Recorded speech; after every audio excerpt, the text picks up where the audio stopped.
Hola, bienvenidos a Entre Semana, donde vemos temas relevantes a la luz de la palabra de Dios. Hemos escuchado muchas veces la expresión "no seas piedra de tropiezo", usada para decirle a alguien que no haga tropezar al débil con lo que hace. Sin embargo, no siempre es claro su uso, es más, hasta se ha abusado de esta frase. ¿Es correcto usar este tipo de expresión? ¿Cuál es el contexto de los pasajes donde se habla de ser tropiezo? ¿Cuánto de mito y cuánto de verdad hay sobre el tema? Acompañemos nuevamente a Alex y a Marcelo en este nuevo episodio de nuestra serie Mitos Cristianos, aquí Entre Semana. Hola, estás acompañándonos Entre Semana, donde estoy aquí con Marcelo hablando y ya terminando nuestra esta serie de Mitos Cristianos Mitos 2. Mitos ¿no? Reloaded. Recargado a full. Ha sido bueno, hemos estado explorando un montón de temas y nos ha gustado tanto que la próxima serie va a ser... no va a ser mitos. Va a ser un primo hermano de mitos. Va a ser un primo de cristianos. mitos porque no son cosas que nosotros podemos así tirar abajo y decir, no, mito, ya. Pero sí vamos a llamarlo bajo la lupa. Bajo la lupa, así es. Porque vamos a agarrar ciertos temas y son los temas del cual quizás hay controversia y vamos a hablar de ella quizás mostrando dónde está la controversia y por qué sería muy difícil simplemente tomar una posición al 100% o una posición al 100% en otra dirección.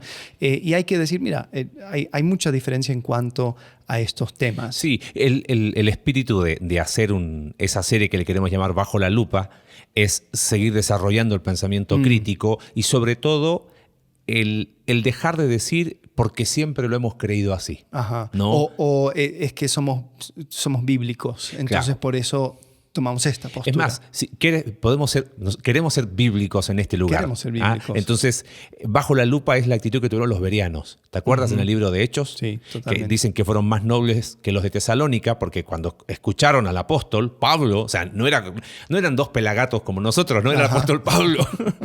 Dice que ellos escudriñaron Ajá. a ver si lo que Pablo... Primero recibieron con solicitud, Sí. o sea, hubo una actitud humilde, pero hubo una actitud activa de decir, ok, con humildad recibo lo que me dicen, pero con una actitud totalmente intencional, deliberada, dijeron, vamos a examinar Claro. todo lo que nos están diciendo, a ver si a la luz de lo que hemos creído es así o no es así.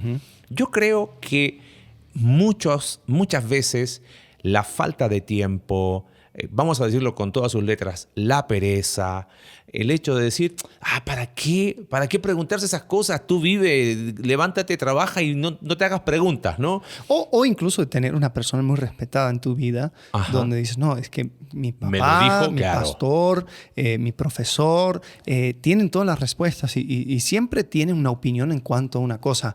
Y está bien, pero no podemos simplemente escuchar a la primera persona que tiene una opinión acerca de algo. Así es. Entonces, es poner un montón de cosas bajo la lupa. El primer episodio... ¿Podemos simplemente- tirarlo? Sí, Está bien. Ya que estamos, vamos a hablar acerca de seguridad de salvación. Muy bien. Por eso, no lo llamamos el mito de la... Claro, porque Sí. es una realidad. El tema es que si tú preguntas a una persona qué significa seguridad de salvación, Ajá. te vas a encontrar de 10 personas 10 definiciones distintas. Sí. Número uno. Y Número cada dos, uno va a ser bíblico claro, en su opinión. Además de eso, y en tercer lugar, en esa definición tan particular y única, va a tener implicancias prácticas que hay que empezar a poner bajo la lupa ciertas cosas. Porque bueno, simplemente porque una vez yo creí e hice una oración llena de fe, aunque hoy niego que Cristo sea Dios, niego la realidad de la cruz, niego la realidad del pecado, pero soy salvo porque salvo siempre salvo. ¿Se puede perder? ¿Es posible Bueno, pero perder? ese es para la próxima spoiler, hasta ahí semana. nomás. Estaba muy ya era, en vez de spoiler, era tráiler, ¿no? Bueno, Sí. volvamos a mitos. Sí, mito. Ya, Nuestro último. terminando los mitos, queremos hablar acerca de un mito que quizás está tan enraizado en tu vocabulario cristiano que ni siquiera lo pensabas como un mito. Así y es. el mito de la piedra de tropiezo. todos los que son parte de la tribu cristiana han escuchado esa expresión alguna vez. Sí. No, es que esta persona es una piedra de tropiezo. Sí. No seas piedra de tropiezo para mi vida. No me gustó. O tal persona fue una piedra de tropiezo para piedra otro. De tropiezo. Sí, se ha escuchado mucho. ¿De dónde viene esta frase? ¿Y qué onda? O sea, ¿es un mito esto? O sea... Hay que hacer una distinción ahí. Okay. Tengo acá el sitio favorito de los alumnos de Instituto Bíblico para hacer sus trabajos, God Question, prohibido de hoy en más, al menos en las clases que me toca dar a mí. Y dice, ¿qué significa ser una piedra de tropiezo para alguien? Y explica, ¿viste? Porque, a ver, ¿dónde va la distinción?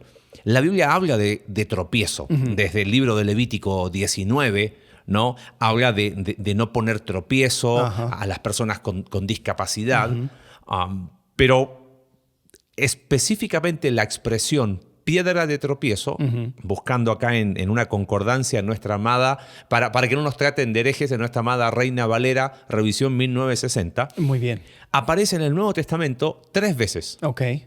Romanos 9:32, Romanos 9:33, Primera de Pedro 2:8. Lo interesante es que al leer esos versículos, piedra de tropiezo se está refiriendo a Cristo en los 3 versículos. Fíjate, los tengo acá, Romanos 9:32. ¿Por qué? Hablando de los judíos, porque iban tras ella no por fe, sino como por obras de la ley, pues tropezaron en la piedra de tropiezo. Verso 33, como está escrito, está citando Isaías, si no me equivoco, ¿no? Sí. He aquí pongo en Sión piedra de tropiezo y roca de caída. El que creyere en él no será avergonzado. Y lo mismo hace Pedro en 1 de Pedro 2:8, también citando hoy, dice piedra de tropiezo y roca que hace caer, porque tropiezan en la palabra siendo desobedientes, a lo cual fueron también destinados. O sea, la expresión en sí, piedra de tropiezo, se aplica a Cristo. A Cristo. Cristo es la piedra de tropiezo. Para los que no creen. Entonces, si alguien está diciendo no seas piedra de tropiezo, no seas... No, es casi hereje. Casi totalmente. Sí. Y eso uno debe ser piedra de tropiezo. Y ahí es donde viene quizás el tema de un mito, ¿no? Que es, lo escuché, lo establecí como una verdad. Ok. ¿Cómo se usa esa frase en el mundo cristianoide? En el vocabulario eclesiástica religiosa. El escandaloso que todos le son piedras de tropiezo. Entonces se queda en su casa y él para sí mismo es iglesia. Entonces, porque todo el mundo le es piedra de tropiezo. Piedra de tropiezo es la chica que llegó a la iglesia con una falda un poco corto. Es el muchacho que llega con pelo largo, aros. Una playera de Iron Maiden, el muchacho que tiene tatuajes, la chica que tiene el pelo colorado. Lo interesante es que los que dicen, uy, esa persona es una piedra de tropiezo, generalmente no es uno nuevo en la iglesia, sino a veces es el hermano más tradicionalista. O sea, me llama mucho la atención, honestamente, y no me gusta usarlo como ejemplo. Porque a veces se dice, bueno, en mi experiencia, uno no ha vivido nada y no conoce nada. Pero lo poquito que uno ha podido ver, quienes usan esa expresión piedra de tropiezo no suelen ser los nuevos. Son las personas que ya tienen más años.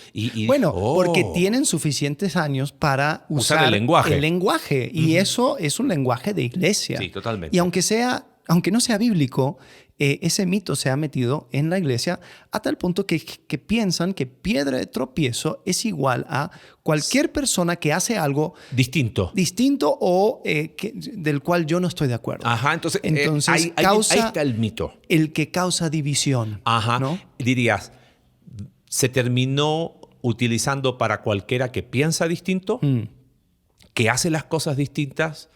Para hacer una palabra de película Netflix, cualquiera que sea divergente, ya es considerado una piedra de tropiezo, ¿no?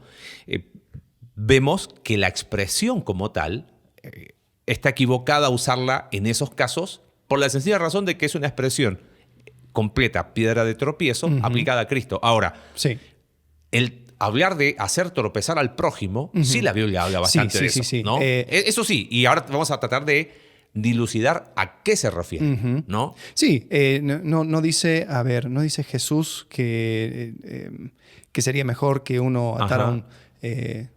millar, una Sí. piedra. Una piedra. Cuando habla de los niños, ¿no? Ajá, sí. Que sería mejor, mejor hacer eso que hacer uno de estos pequeños tropezar. Habla mucho acerca de tropezar en cuanto al tema de... Se lo dice a Pedro también, en Mateo Sí, 16, sí. quítate delante de mí, Satanás, me eres tropiezo, sí, ¿no? sí, no sí. pones la mira en las cosas de Dios. Algo que yo he visto y quizás tendría que haber hecho un estudio más a profundidad en cuanto a los usos de la palabra tropiezo, pero por lo poco que he visto, parece siempre ser cualquier cosa que sea una obstrucción a escuchar y recibir el Evangelio. Si uno ve, por ejemplo, Mateo 16, está hablando de Cristo, refiriendo a Pedro, no habla del Evangelio, pero habla de la obra de porque de él salvación. Pedro estaba diciendo, no vayas a Jerusalén, no vayas a la cruz, no vayas a morir. Y es como que, no, o sea, la obra del Evangelio impulsa esto, no seas de tropiezo. Primera de Corintios capítulo 1, verso 23, cuando habla de que el Cristo crucificado es, para los judíos es tropezadero. Y Pablo usa esa expresión por lo de Isaías. Correcto. ¿No? Y para los gentiles era una locura. Otra vez está hablando de la causa del Evangelio, ¿no? Y en Romanos capítulo 14, que creo que es el pasaje que estaría bueno profundizarlo un poquito más, tiene que ver con, había personas que hacían ciertas cosas, había otras personas que no las hacían. Ninguna de las dos era pecaminosas. Pero no estaban viendo que había una causa más grande que era la causa del Evangelio. Ok, vamos a enfocarnos en ese pasaje porque yo creo que ahí es donde se puede derribar este mito acerca de tropiezo, piedra de tropiezo siendo equivalente a alguien que hace algo sobre el cual yo no estoy de acuerdo o algo que a mí no me gusta. O que me escandaliza o me... Ajá, sí. Ajá. Ser de tropiezo muchas veces, o sea, en esa conversación te dirige a Romanos capítulo 14, porque ahí, yo diría, ahí es donde, si lo mal entiendes, ahí más o menos lo podrías... o sea, se podría reforzar este mito, porque lo que estaba sucediendo es que había problemas entre los creyentes gentiles y los creyentes judíos en Roma, y Pablo empieza a buscar una manera de que ellos pudieran vivir juntos y no, o sea, que las acciones de uno no sea de tropiezo a la otra persona, ¿no? Entonces, ahí es donde quizás un malentendido va reforzando este mito, ¿no? Y pensando, creo que es muy importante, y hay otro pasaje que es interesante que vendría a ser paralelo, porque también habla del concepto de libertad en Cristo, Primera de Corintios capítulo 8, que en cuanto a lo sacrificado a los ídolos, ¿te acuerdas? Hacemos hipervínculo a mito, o sea, a episodio anterior, ¿no? Claro. Donde está esa discusión de, es que yo tengo conocimiento, no, eso no te sirve de nada. Hay un camino más grande que es el camino del amor. Pero vamos a Romanos 14. Sí, porque los temas son muy similares. Son similares. Es el mismo concepto. Romanos 14 habla de los débiles en la fe. ¿Quiénes eran los débiles? Sí, también una frase muy usada en el mundo de la iglesia para también hablar acerca de... El débil es no seas tropiezo al débil. Al débil. ¿Pero quién es el débil? ¿Lo aplicamos a quién? Al nuevo. Lo que me llama la atención es que los que más se escandalizan no necesariamente son los nuevos. El tema es que nosotros aplicamos débil y fuerte bajo nuestra perspectiva y nos vamos al contexto de Romanos para entender quiénes eran los débiles y quiénes eran los fuertes. Y es interesante, el comentario, creo que de los mejores comentarios de Romanos es el de Scott McKnight, que está lamentablemente solo en inglés por ahora, pero bueno, creo que don Alex Tarasiuk se va a emprender la campaña de traducirlo, no muy largo. Se llama Reading Romans Backwards. Ok. ¿En español? Sí, leyendo Romanos al revés. Al revés. Sí, al revés. O de atrás para adelante. Bueno, lo hicimos, usamos parte de eso en una serie de la iglesia. ¿Te acuerdas que hablamos de comunidad, cómo va creciendo? Porque el Romano sigue siendo una carta o que tiene una circunstancia ocasional. Eso de que es la teología sistemática de Pablo es lamentablemente una distorsión de la carta a los romanos. Sí. Romanos tiene un una connotación pastoral escrita a esas iglesias que estaban en las afueras de Roma. De delante para, o sea, de atrás para adelante, esa connotación pastoral se hace mucho más evidente. Y te permite entender quiénes eran los débiles, quiénes eran los fuertes. Y ahora que tú los explicas, solamente lo anticipo, Pablo se pone del lado de los fuertes. Él dice, totalmente. Sí. Ok. Comienza diciendo, recibid al débil en la fe, pero no para contender sobre opiniones. Entonces, habla acerca de comunidad, comunión, pero no comunión para discutir. Dice, porque uno cree que se ha de comer de todo, el otro, que es débil, come legumbres. El que come no menosprecia al que no come, el que no come no juzga al que come porque Dios le ha recibido. Lo que sucedía era que mucho de eso tenía que ver con carne sacrificada a los ídolos. Algunos judíos o cristianos que tenían ese trasfondo dijeron, bueno, como no sabemos qué fue ofrecido a los ídolos o qué no vamos a comer nada, no sabemos cómo fue preparado, no fue preparado de manera kosher. ¿Sabes qué? Mira, yo abstengo. Y había un cierto juicio hacia los gentiles. Y después los gentiles juzgaban porque decían, o sea, no es que tenemos libertad en Cristo. Claro. Entonces había esa contienda. Entonces dirías, los débiles eran los judíos. Los que no todos los judíos. No, porque Pablo se pone del lado de los fuertes.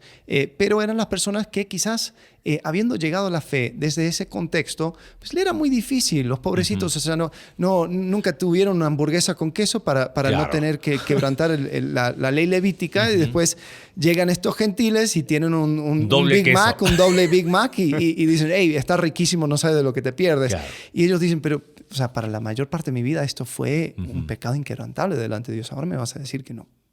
Y, o sea, un ejemplo de un débil, entre comillas, podría ser incluso el apóstol Pedro. Y Pablo en el libro de Gálatas dice, hey, deja de actuar así. Sí. Pero era porque era algo muy, muy arraigado. Muy arraigado y que de alguna forma estaba ligado a su identidad nacional, étnica. Sí, ¿no? Sí. Entonces, cuando empiezan a juntarse estas personas y se crea este mosaico de creyentes, existía la posibilidad de crear sus tribus, ¿no? Y en parte era lo que posiblemente empezaba a suceder. Y es importante que Pablo lo da en contexto de comida por la importancia que tenía el sentarse a la mesa juntos. Claro. Creo que estaría bueno colocar en la descripción el video, creo que es de Bible Project, si no me equivoco, donde explica el contexto de qué implicaba comer juntos y con todas las implicancias sociales que tenía y teológicas, porque uno dice, ¿por qué Pablo usa el ejemplo de comida?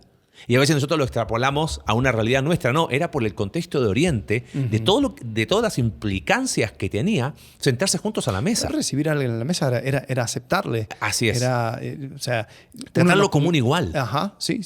Entonces, esto estaba sucediendo, pero había juicio, había menosprecio. Entonces, Pablo habla acerca de el versículo 10. Tú, ¿por qué juzgas a tu hermano? O tú también, ¿por qué menosprecias a tu hermano? Lo que sucedía, los gentiles juzgaban porque decían, hey, tenemos libertad en Cristo. Y los judíos menospreciaban porque decían, ustedes no saben. Claro. O sea, ustedes estaban en pañales cuando yo estaba estudiando el Torah. O sea, claro. ¿de qué me vas a hablar? Perdón que te interrumpa.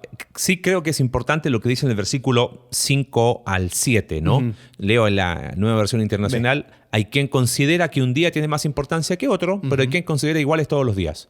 La conclusión de Pablo, cada uno debe estar firme en sus propias opiniones. El que le da importancia especial a cierto día, lo hace para el Señor. Y el que come de todo, come también para el Señor. Y lo demuestra dándole gracias a Dios. El que no come, para el Señor se abstiene y también da gracias a Dios. Ninguno de nosotros vive para sí mismo, ni tampoco muere para sí. ¿Por qué lo traigo a colación? Porque Pablo no está diciendo que un acto en sí es ser piedra de tropiezo. O, bueno, piedra de tropiezo dijimos que no, que está mal. Ser de tropiezo a otro. No es, sí. ¿Ok? Eso es importante porque a veces incluso, se considera el acto. Perdón, va más allá. Incluso un acto en sí no es tropiezo. Ni siquiera es pecaminoso. No. Un acto en sí hecho con un deseo de glorificar a Dios está bien. Claro, estamos hablando de actos en este contexto, sí, no vaya a ser alguno que diga, oye, pero si... Voy a tener relaciones con mi novia para la gloria de Dios. No, no estamos hablando de eso. Estamos hablando de cosas que entrarían dentro de la categoría de preferencias, sí. ¿no? Que la Biblia no es explícita en decir que son pecaminosas. Ese acto en sí, como acto, mira, si lo hace para la gloria de Dios. Un ejemplo, y quizás esto podría ser hasta otro mito en sí. Hay personas que... Mito 3.0. Mito 3.0. Que creen que el ser enterrado da gloria a Dios porque dicen, al final Dios va a resucitar nuestros cuerpos físicos. Entonces yo quiero estar enterrado para que mi cuerpo físico cobre vida y yo pueda salir de esa tumba para la gloria de Dios. Y el ser cremado es más una idea del Oriente, ciertas culturas, de volver, el círculo de la vida, Hakuna Matata, todo eso. Entonces, hay personas que para la gloria de Dios voy a ser enterrado. Hay otras personas que dicen, para la gloria de Dios quiero ser cremado, porque Dios es tan poderoso para reunir a todos los átomos de este universo para reconstruir mi cuerpo. Y eso sería quizás una de esas cosas de, hey, ¿tú crees que así vas a dar gloria a Dios? Hazlo. Y ¿sabes qué? Cuando las personas te preguntan, oye, ¿por qué tanto gasto, lo que sea, para el ataúd y para enterrarlo? ¿Sabes qué? Es porque yo creo en la resurrección. Muy bien. Y si alguien quiere ser cremado y después, oye, ¿pero por qué? Y no sé qué. No, porque yo creo que Dios es poderoso. Amén. En las dos, claro. Eso sí es bueno porque muchas veces en esto de ser tropiezo se enfocan en el hecho en sí. En el acto, no desde que es el pelo largo. Entonces, ¿qué hacen? No, mira, no más abajo de la oreja. No, es que es la ropa. Bueno, entonces, centímetros más, centímetros menos. Es el alcohol. Entonces, ¿sabes qué? Mientras sea cerveza sin alcohol, no hay ningún problema. Como si en el acto en sí estuviese el problema. Y Pablo aclara y dice que no. Bueno, pero sigamos con la lectura, ¿no? Okay, habías quedado en versículo 12, creo, ¿no? Cada uno de nosotros tendría que dar cuenta a Dios de correcto, sí. Y de manera que cada uno dará a Dios cuenta de él. Así que yo estoy leyendo en la Reina Valera 60 porque yo sí soy un cristiano de verdad. Muy bien. No quieres ser de tropiezo a mí, que soy un débil. Los débiles leen NBI. Dice, así que ya no nos juzgamos más los unos a los otros, sino más bien decidir no poner tropiezo u ocasión de caer al hermano. Ahora, muchos se agarran de este versículo para decir, fuiste tropiezo. El problema es que no leen la próxima. Dicen, yo sé y confío en el Señor Jesús que nada es inmundo en sí mismo, más para el que piensa que algo es inmundo, para él lo es. O sea, Pablo está diciendo, ¿sabes qué? A mí no me importa. Ese versículo es clave. Puedo volver a leerlo en la nueva versión internacional, porque como dijiste, soy débil, ¿no? Yo de mi parte, dice, estoy plenamente convencido. Esa expresión es fundamental. Plenamente convencido en el Señor. Porque eso nos conecta con el versículo 23. ¿Ok? Por eso creo que es bueno tenerlo ahí. Estoy plenamente convencido en el Señor Jesús de que no hay nada impuro en sí mismo. Obviamente, refiriéndose a situaciones de contexto que viene hablando.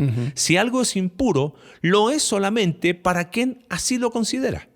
O sea, lo que está diciendo, si tú tienes problema con lo que yo estoy haciendo, el problema es tuyo, no es mío. ¿Correcto? Hasta ahí vamos claro. Ahora, sigamos con la lectura. Y creo que aquí está el segundo texto clave.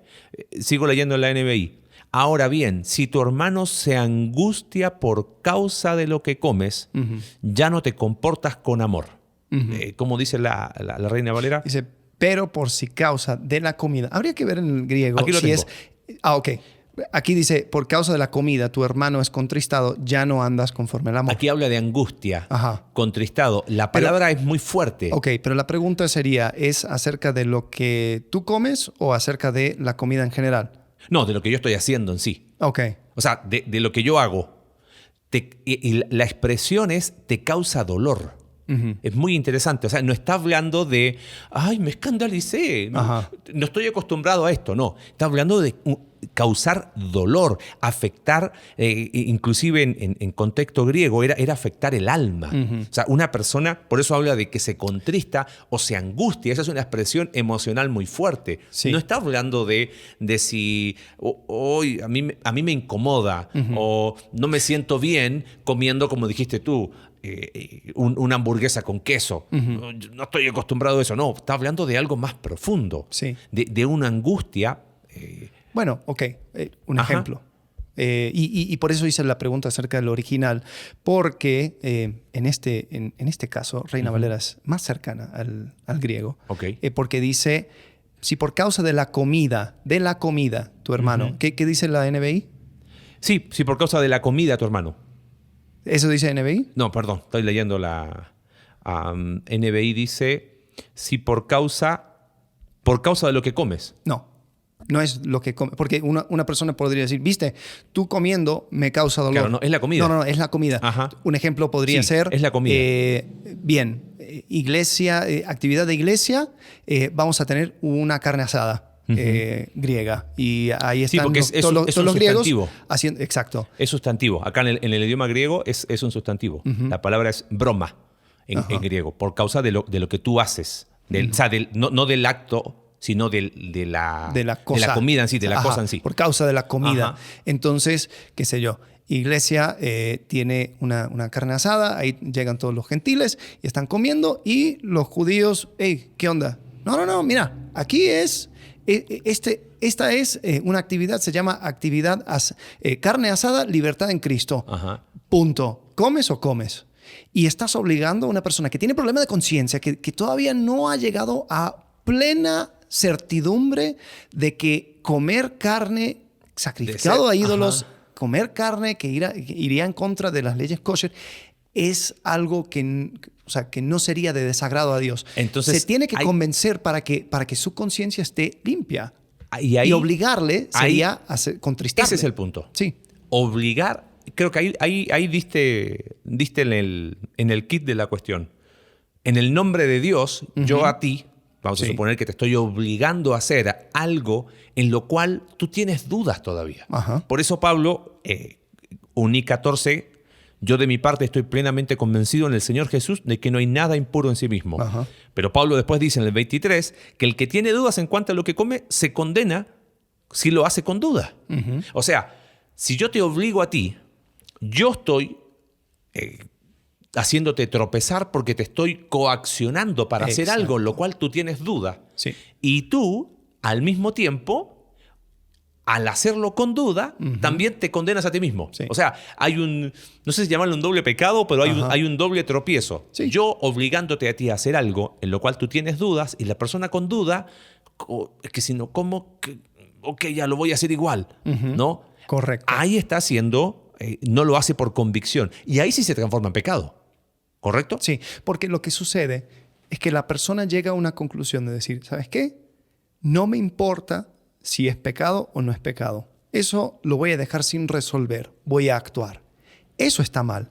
Y a eso hace alusión el versículo 23. Pero el que duda sobre lo que come es condenado porque no lo hace con fe y todo lo que no proviene de fe es pecado.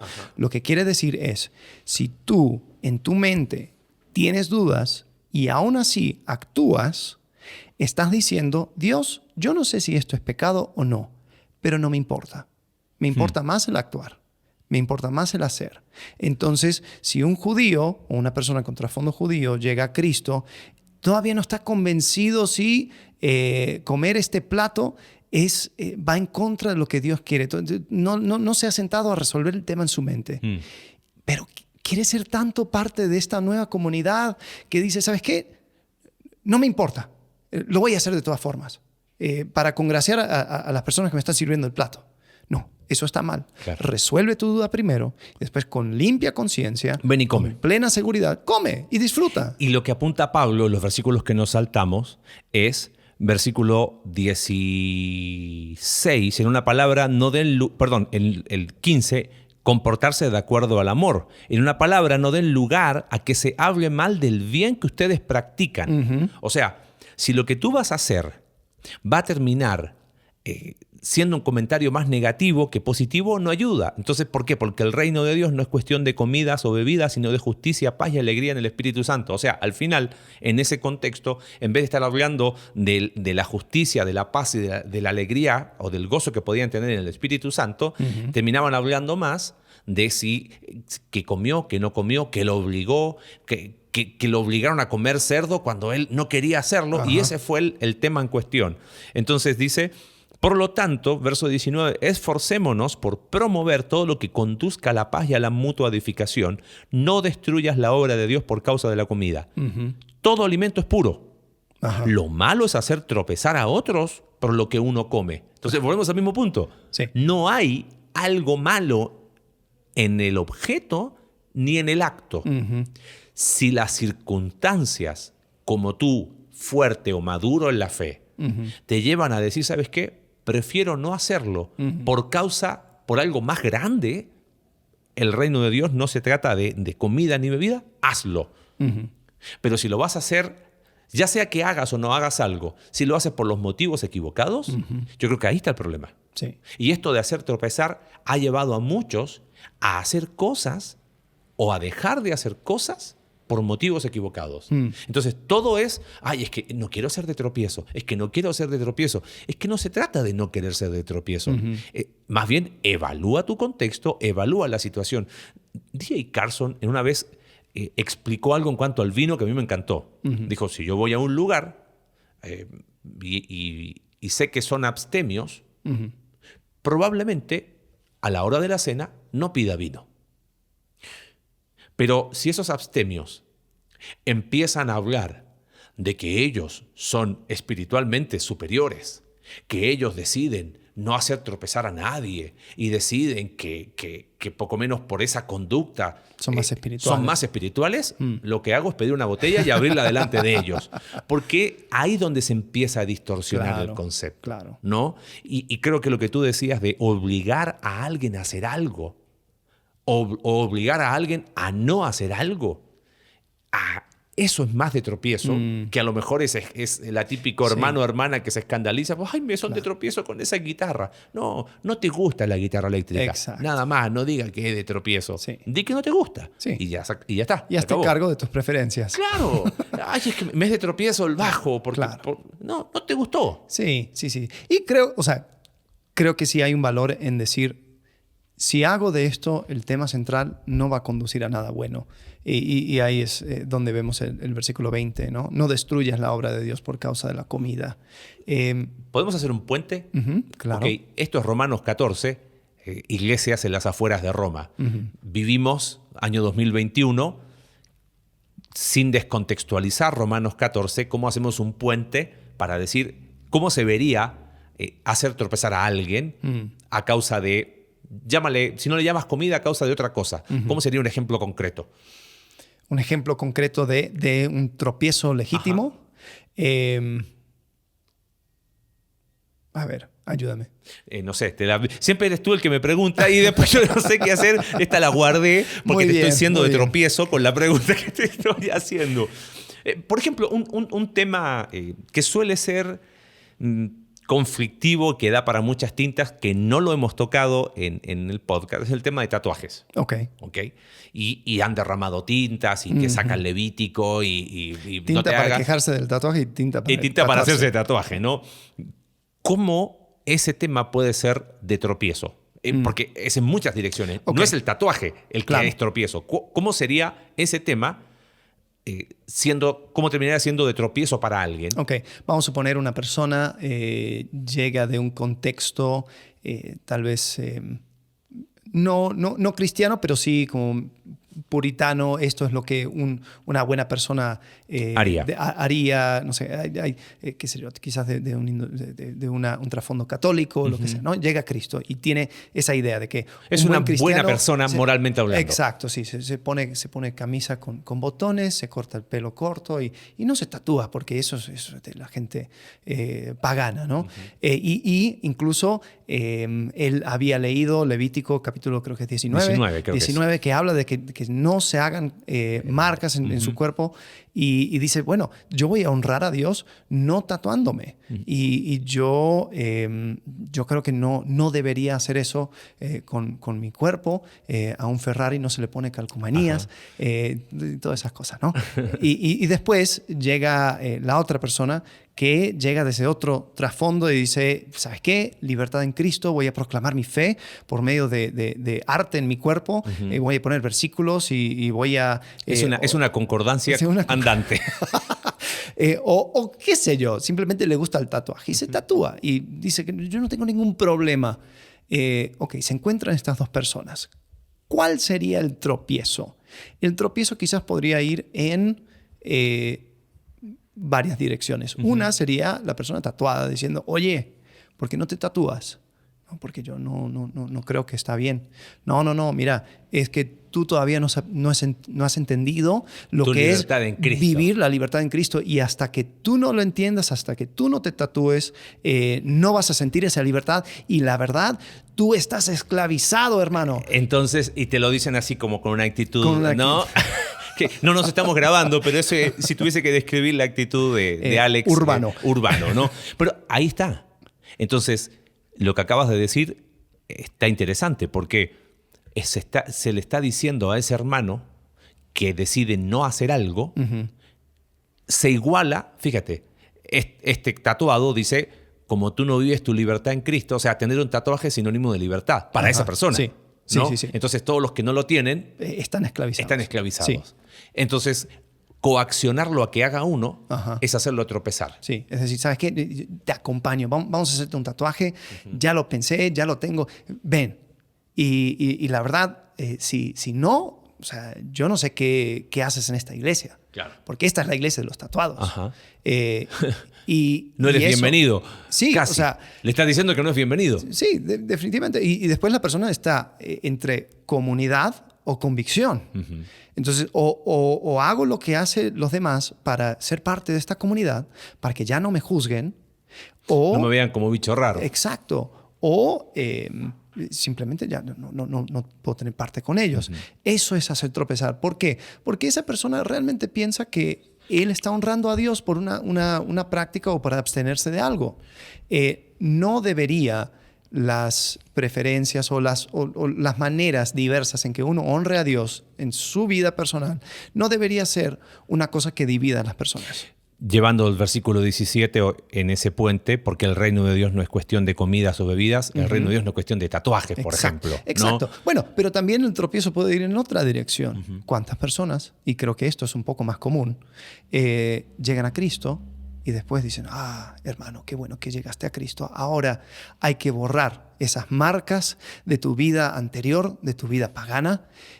No se preocupe, tenemos un hermano que hace tratamiento láser y puede, para la gloria de Dios, quitar sus tatuajes para que tú realmente puedas honrar y glorificar a Dios. Y la persona te dice, no me quiero borrar, me quiero hacer ahora otro. No, ¿cómo se va a hacer otro? Si se supone que eso era sinónimo de tu vieja vida. Tu vieja vida, exacto.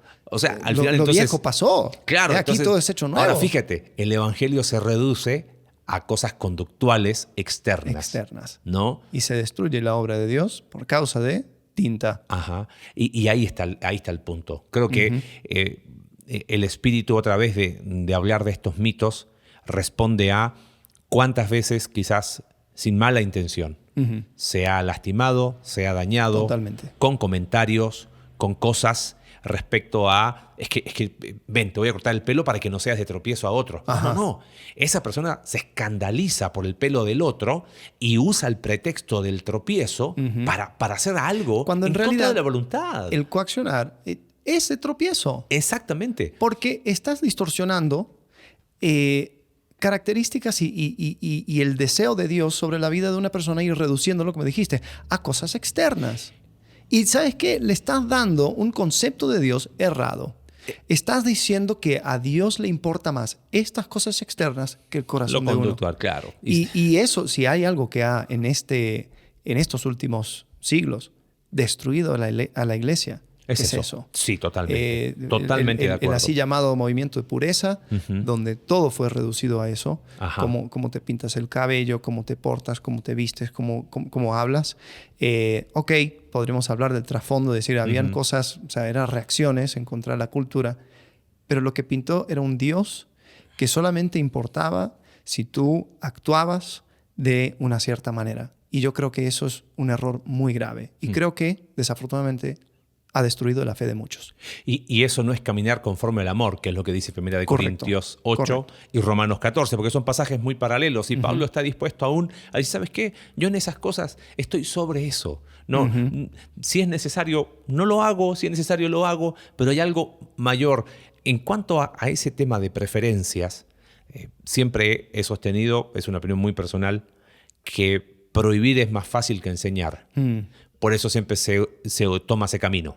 Sí. ¿No? Y eso aplica tanto a nivel de padres, a nivel de iglesia local, de ministerios para eclesiásticos, aplica en todas las esferas en las cuales, estoy hablando de preferencias, no estoy hablando de principios claros de la Escritura, estoy hablando de preferencias donde aplica la libertad en Cristo, se ha usado pretexto, el tema de tropiezo, para prohibir.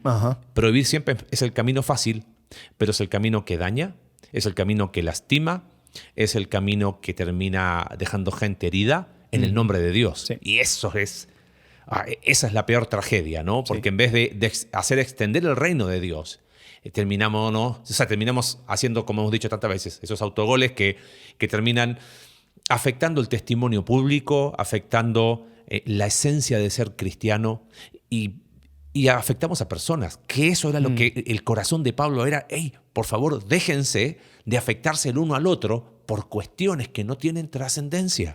¿Lo quieres hacer? Hazlo para la gloria de Dios. Sí. No lo quieres hacer, no lo hagas para la gloria de Dios. Lo único que te pido es que tu actitud no sea hacer tropezar al otro. Y hacer tropezar al otro no era tanto con si se hacía o no se hacía, sino con coaccionarlo a hacer algo en contra de su voluntad. Exacto. Eso es lo más nítido posible, ¿no? Sí, y ¿sabes qué? El día que ese hermano judío acompaña al gentil en su carne asada y diga, hermano, he entendido de que todo es limpio. ¡Ah, gloria a Dios! Bienvenido al asado. Pero nunca vayas a forzar a una persona hasta que él llegue a su pleno conocimiento y estar convencido de que de su andar y su andar frente a Dios y que todo lo que haga, lo haga para la gloria de Dios. Y si llega al asado con verduras y las pone al lado de tu carne porque quiere compartir contigo, dale la bienvenida y disfruten esas verduras y esa carne para la gloria de Dios. Yo diría, y ve un paso mayor. Cuando estás haciendo tus compras, cómprale las verduras y diga, hermano, me importas tanto que yo voy a tener aquí tus verduritas. Y eso es andar en amor. Así es. Así es que bueno, por las dudas, lo usé para que te des cuenta tanto que está en nuestra inconsciente colectivo cristianoide. No usemos más el concepto piedra de tropiezo porque no aplica en esta situación. Ser de tropiezo o hacer tropezar sería lo más correcto y responde eso, ¿no? A obligar a alguien a hacer algo en contra de su voluntad y, como dijiste recién, más bien, como dice Romanos 14 y 1 Corintios 8, hay algo más hermoso que es el amor, y en el camino del amor te invito, te recibo, aún no lo quieres hacer, no te preocupes, eres bienvenido igual, porque lo que nos une no es lo que hacemos o lo que no hacemos, lo que nos une es Cristo, y eso es mucho más grande, Él y su reino mucho más grande de lo que comes o de lo que no comes. Sí, así es. Nos vemos en el asado este fin de semana. Hasta la próxima. Muy bien, gracias. Adiós. Gracias por acompañarnos en un capítulo más de Entre Semana. Recuerda que puedes seguirnos a través de nuestra página web, Iglesia Conexión Vertical /Entre Semana, Spotify, Apple Podcast y Google Podcast. Hasta la próxima.